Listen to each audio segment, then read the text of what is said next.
Acerquémonos confiadamente al trono de su gracia. Alimentemos nuestro espíritu y crezcamos juntos en la palabra de nuestro Señor Jesús. Bienvenido a la reflexión de hoy. Hola, amada iglesia, ¿cómo están? Dios les bendiga. Gracias por un viernes más de reflexión. Gracias por seguir esa transmisión y damos gracias a Dios porque Kemuel está de manteles largos, como decimos, nuestro aniversario número 23. Estamos cumpliendo 23 años y eso nos tiene más que contentos y nos da un motivo para celebrar la misericordia de Dios en todos estos años. ¿Qué les parece si oramos y ponemos ese tiempo en las manos de nuestro Dios? Gracias, amado Padre del Cielo. Te pedimos que nos hables al corazón, que cada persona que siga esa transmisión reciba una palabra que venga de ti. Agradecemos tus misericordias, tus bondades y tus bendiciones a lo largo de estos 23 años que pueden decirse fácil, pero han sido muy, muy difíciles y ha sido un largo camino. Pero en todo momento, Señor, tú has estado respaldando la obra y a nuestro pastor y por eso estamos infinitamente agradecidos. Todo te lo pedimos en el nombre de Jesús. Amén. Una de las cosas que más me gusta a mí de dar estas reflexiones es que se pueden hacer temáticas que en una prédica no se podrían condensar tanto, sino que se alargarían mucho y a lo mejor se perdería la idea o el concepto de lo que se quiere hacer. El tema de hoy es sí, pero no. Sí, pero no. Muchas veces cuando yo termino o predico o termino un servicio o un evento que haga nuestra iglesia, hay mucha gente que se me acerca. Y no a mí porque sea el que tienen que acercarse, sino porque a lo mejor alguien le dice habla con Cano y allá que me tiran el balón, en otros términos. Entonces hay gente que me dice yo quiero servir o yo quiero formar parte. Yo quiero pues comenzar. Y yo les digo, démosle, está bien, no. Si media vez querés, ¿por qué te voy a quitar las ganas? ¿Por qué voy a poner restricciones? Si Dios no las pone, ¿con qué autoridad o con qué derecho yo puedo decirle a alguien, no, mira, aquí somos un grupo seleccionado y no puede servir? Si alguien así lo desea, bienvenido, démosle.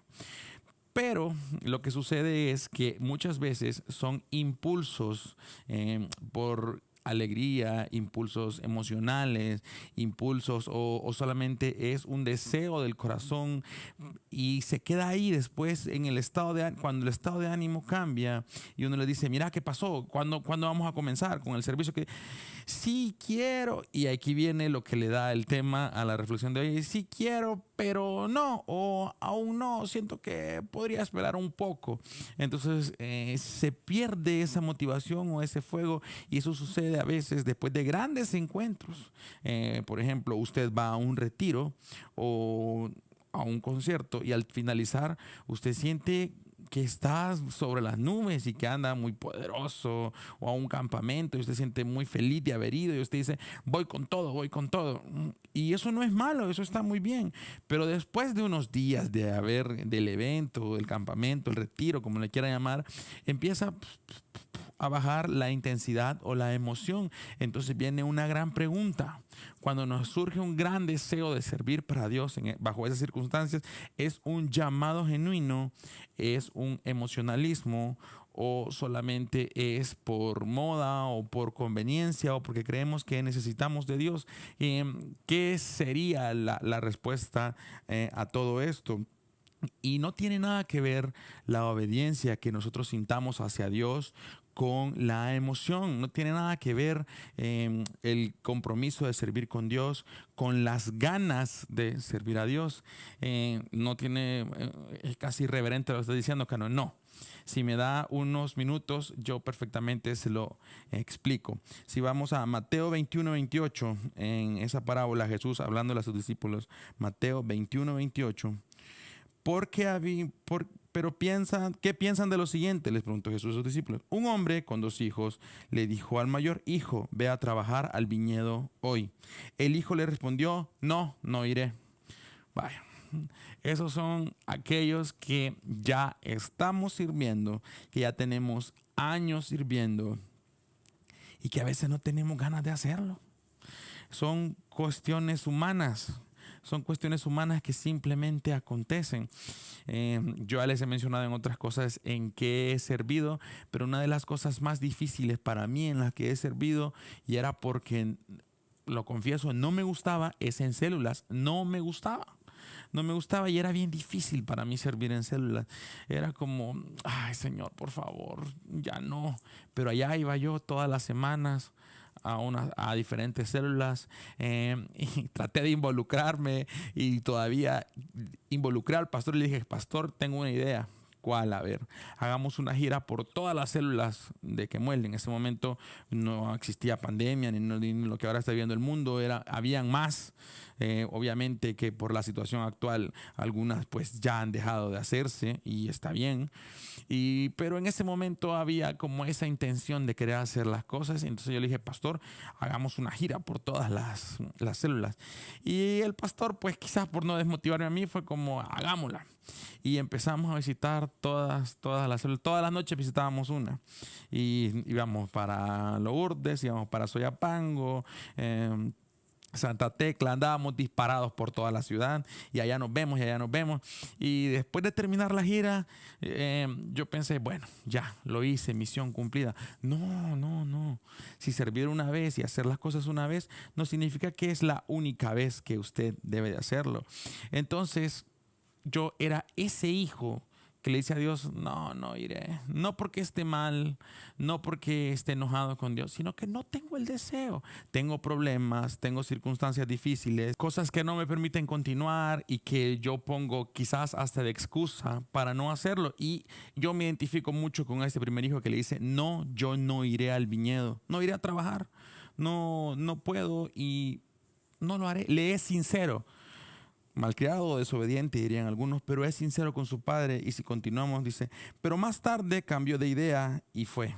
Vaya, ese es el que entiende que el compromiso y la obediencia hacia Dios está por encima de sus circunstancias, de sus estados de ánimo, de sus crisis, de las intenciones que tenga o que no tenga. Ese sabe que ha adquirido un compromiso y que las cosas por Dios y para Dios están por encima de todo eso. Y que de boca a lo mejor puede decir, no voy a ir, y termina yendo. Hay muchos proyectos que yo he iniciado para Dios y yo siempre digo, no, yo no lo voy a hacer. Pasan los años y ahí estoy haciéndolo y yo termino diciendo, bueno, Dios nos ha llamado y hay que hacerlo. Y hay otros que en algún momento yo he sido también de esos. Si seguimos en la lectura entonces el padre le dijo al otro hijo, ve tú. Y él dijo, sí, Señor, yo iré. Pero no fue. Y después Jesús le preguntó a sus discípulos, ¿quién es el obediente? ¿Quién es más obediente? ¿El que dijo que iba a ir y no fue? ¿O el que dijo, no voy a ir y terminó yendo? Hay una gran realidad y es que el llamado y el servicio, y lo que yo decía hace un momento, no tiene nada que ver con las ganas de servir. No tiene nada que ver con las ganas, tiene que ver con la obediencia hacia Dios, porque un gran boxeador, un ex campeón, que a lo mejor acá no sea un ejemplo de vida, pero sí un ejemplo de deportista, como es Mike Tyson, dice que no importa lo bueno que seas, en cualquier cosa que hagas, no importa lo bueno que seas, si no tienes disciplina, no tienes nada. Si no tienes disciplina, no tienes nada, porque el día que no tengas las ganas de hacer para lo que sos muy bueno, ese día la disciplina te va a vencer, porque como no tienes disciplina, no lo vas a hacer, no vas a ser igual de bueno, aunque tengas el talento. Entonces él dice que si sos disciplinado en lo que haces, entonces tenés un gran porcentaje de efectividad y de éxito. Si usted es disciplinado en las cosas que hacemos para Dios, hay una gran probabilidad de éxito, y no en el servicio, por favor, de éxito en la vida. Porque Dios no se queda con nada, Dios no es deudor de nadie. Y si nosotros servimos a Dios, tarde o temprano el Señor pagará y pagará como Él sabe. Yo le podría decir, Dios le va a dar esto. No. Si los planes de Dios siempre sobrepasan nuestro entendimiento, siempre sobrepasan nuestra capacidad humana de esperar premios. A lo mejor yo, por la necesidad que tenga en el momento, diga, Dios, voy a servir, pero dame esto. Los planes de Dios son muy diferentes a los que yo tenga.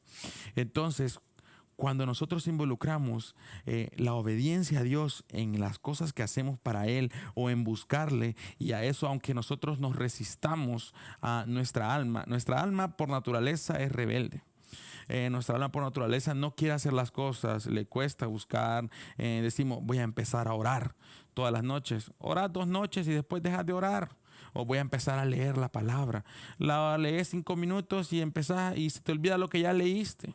Esa es la naturaleza humana. Pero Dios está diciendo, pero a pesar de tus deseos de no hacer las cosas, si las haces, te es contado por obediencia, aunque no querás, aunque las hagas a regañadientes. Yo, aunque usted no lo crea, fui un joven muy rebelde. No, yo sé que sí lo creo, fue alguien muy rebelde y yo solo entendía con un método. Ahora puede ser cuestionable. Yo sé que ahora recomiendan que hay que hablar psicológicamente con el niño, tratar de interpretar su psiqui. Yo solo entendía con un método. O me daban o yo no entendía. Así de simple. Y me podían aconsejar 1000 veces, pero solo hasta que yo tenía el temor enfrente de mí decía, ok, lo voy a hacer.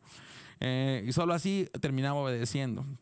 ¿Así funciona Dios con nosotros? No. Dios no está interesado en vivirnos castigando. Dios no es un Dios con un látigo diciendo no obedeciste y ahí te va.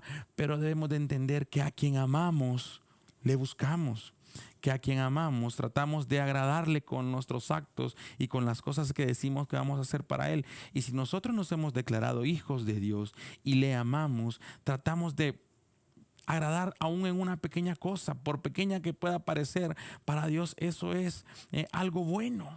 Algo bueno, y no hay nada mejor que tener, y esto no está en la Biblia, sino que esto es a un nivel más personal. No hay nada mejor que tener una solvencia moral delante de Dios cuando nosotros necesitamos algo. Esa solvencia quiere decir, Señor, yo he intentado hacer bien las cosas, ahora necesito que me respondas en esto.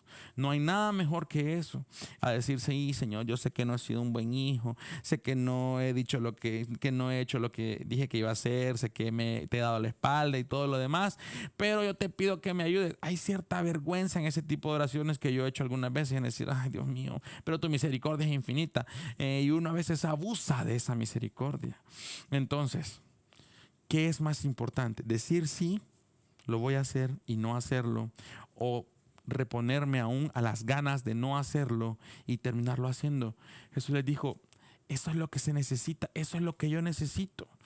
Y para ir terminando, les dijo, la verdad, los corruptos, cobradores de impuestos y las prostitutas entrarán en el reino de Dios antes que ustedes. Le está diciendo, no se trata de lo espiritual y de lo bueno que creas que sos, sino que otras personas que parecieran que en apariencia no tienen la capacidad de hacer las cosas y las hacen, son los que van delante de nosotros. Se trata de obediencia, no de apariencias. Obediencia, no apariencias.